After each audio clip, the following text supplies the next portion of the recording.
ফরিদপুরের নগরকান্দায় ঢাকা খুলনা মহাসড়কে ভয়াবহ সড়ক দুর্ঘটনা।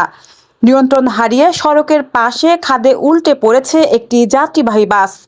এই দুর্ঘটনায় অন্তত 23 জন যাত্রী আহত হয়েছেন। আজ রোববার বেলা 11টার দিকে উপজেলার কাইচাইল ইউনিয়নের ঝাটুদিয়া বাজার সংলগ্ন ব্রিজের পাশে এই দুর্ঘটনা ঘটে।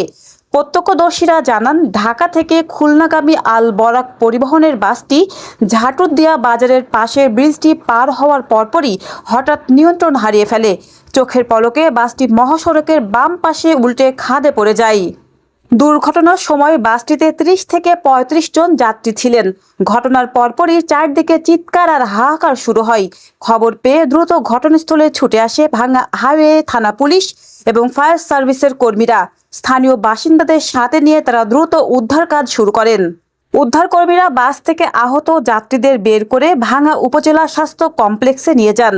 আহতদের মধ্যে 4 জনের অবস্থা আশঙ্কাজনক হয় তাদের হাসপাতালে ভর্তি করা হয়েছে এবং বাকিদের প্রাথমিক চিকিৎসা দেওয়া হয়েছে। তবে তাৎক্ষণিকভাবে আহতদের নাম পরিচয় জানা যায়নি। ভাঙ্গা হাইওয়ে থানার ভারপ্রাপ্ত কর্মকর্তা ওসি মোহাম্মদ হেলাল উদ্দিন জানিয়েছেন, আল্লাহর রহমতে কোনো প্রাণহানির ঘটনা ঘটেনি। বর্তমানে মহাসড়কে যান চলাচল সম্পূর্ণ স্বাভাবিক রয়েছে। দুর্ঘটনা কবলিত বাসটি উদ্ধার করে থানায় নেওয়ার প্রক্রিয়া চলছে এবং দুর্ঘটনার সঠিক কারণ অনুসন্ধানে তদন্ত শুরু করেছে পুলিশ।